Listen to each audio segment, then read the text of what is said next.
पिछले दिनों ईरान ने पाकिस्तान के बलूचिस्तान में स्थित जैसे अल अदल नाम के आतंकियों के ठिकाने पर मिसाइल दागे थे, जिसके बाद पाकिस्तान ने कथित तौर पर पलटवार किया था। अब दोनों देशों के बीच तनाव बढ़ गया है। पाकिस्तान ने दावा किया है कि ईरान के हमले में 2 बच्चियों समेत 9 लोगों की मौत हुई है। पाकिस्तानी मीडिया के अनुसार ईरान में मौजूद बलूचिस्तान लिबरेशन आर्मी यानी BLA के ठिकानों को पाकिस्तान ने भी टारगेट किया है।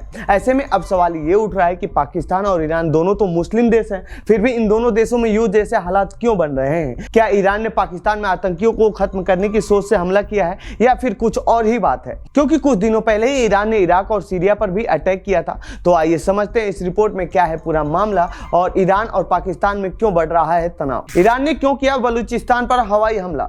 दरअसल ईरान और पाकिस्तान के बीच इस तनाव को शिया और सुन्नी विवाद से जोड़कर भी देखा जा रहा है। ईरान एक शिया बहुल देश है और पाकिस्तान सुन्नी बहुल देश है। ईरान ने जिस जैसे अल अदल नाम के आतंकी संगठन के ठिकानों पर एयर स्ट्राइक की है वो सुन्नी समूह है। इसके अलावा अफगानिस्तान भी इन दोनों देशों से सटा हुआ है, ये भी सुन्नी बहुल है। अफगानिस्तान पाकिस्तान का सुन्नी और ईरान का शिया बहुल होना ही इन देशों के बीच तनाव का पूरा कारण माना जा रहा है। तो वहीं ईरान का सिस्तान बलूचिस्तान प्रांत और पाकिस्तान का बलूचिस्तान प्रांत पड़ता है। दोनों के बीच अंतर्राष्ट्रीय सीमा बलूचिस्तान से होकर ही गुजरती है। ये पूरा इलाका ईरान, अफगानिस्तान और पाकिस्तान के बीच पड़ता है। ईरान और पाकिस्तान के बीच करीब 900 किलोमीटर की लंबी सीमा है। माना जाता है कि इतनी लंबी सीमा दोनों मुल्कों के बीच ड्रग्स ट्रैफिकिंग और उग्रवाद का हॉट स्पॉट बना हुआ है।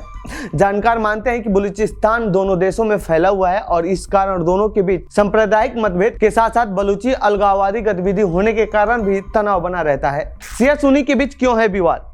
पैगंबर मोहम्मद के मृत्यु के बाद से शिया और सुन्नी के बीच का संघर्ष मजहबी रहा है। ये दोनों ही कुरान और शरीयत को मानते हैं, लेकिन इसके बावजूद प्यू रिसर्च का एक सर्वे बताता है कि ज्यादातर सुन्नी शियाओं को मुसलमान नहीं मानते, लेकिन ज्यादातर शिया सुन्नियों को मुस्लिम मानते हैं। दोनों के बीच ये संघर्ष पैगंबर मोहम्मद की मृत्यु के बाद से ही जारी है। पैगंबर मोहम्मद की मृत्यु के बाद शिया एक और हजरत अली इब्न अली तालिब को तो सुन्नी अबू बकर को अपना खलीफा मानते हैं। इन दोनों के बीच खलीफा को लेकर पूरा विवाद रहा है। काउंसिलिंग फॉरेन रिलेशन यानी CFR के मुताबिक दुनिया भर के 85% आबादी मुस्लिम है और सिर्फ 15% ही शिया है। CIA की वर्ल्ड फैक्ट बुक का अनुमान है कि ईरान की 99.6% मुस्लिम आबादी में 90 से 95% शिया और 5 से 10% सुन्नी है।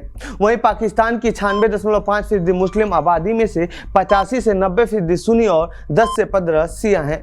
क्या फिर बढ़ेगा शिया और सुन्नी में विवाद? पहले ईरान का पाकिस्तान में और फिर पाकिस्तान का ईरान में हवाई हमला करना शिया सुन्नी के बीच विवाद को और बढ़ा सकता है। विदेशी मीडिया ने इस बात की आशंका भी जाहिर की है कि हो सकता है कि शिया सुन्नी विवाद को बढ़ाने के लिए हमले ईरान की तरफ से जानबूझकर किए गए हों, ताकि ईरान इस हमले से दुनिया के सामने मुस्लिम देशों के नेतृत्वकर्ता दिख सके।